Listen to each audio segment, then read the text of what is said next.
Today could be the day some adult businesses are forced to clean up their act or else. If a federal court lets new zoning laws take effect as planned, starting today, sex-oriented shops will have to take on a different look to meet the law. And some shops are making a last-ditch effort to look, well, a little less sexy.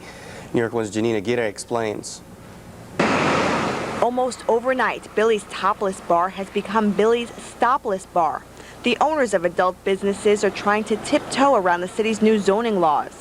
Billy's is making its dancers cover up, while others are starting to peddle family-oriented merchandise to camouflage their X-rated items. Many sex shop owners believe if 60% of their merchandise is not X-rated, inspectors will leave them alone.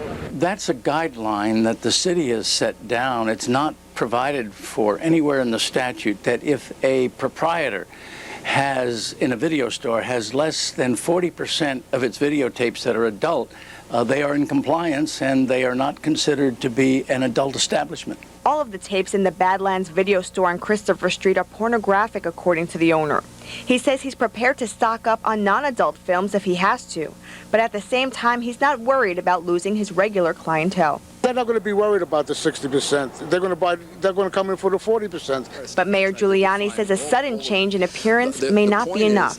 That if you change, in fact, the true nature of the establishment, then you probably have a defense under the law. But if you make a superficial change, since there are about 12 criteria involved here, not just the amount of coverage of the human anatomy, then that is not going to be enough. The city's zoning laws require sex shops to be located 500 feet away from schools, churches, and other adult businesses. And the mayor is poised to lead a sweeping crackdown on the industry as soon as the courts let him have his way.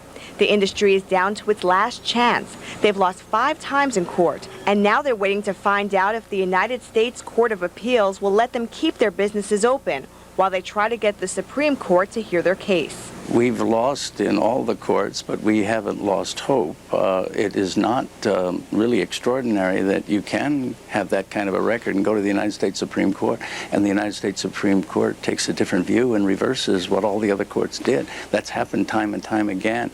Giuliani says the crackdown is a quality of life issue, but those in the business say it's an issue of freedom.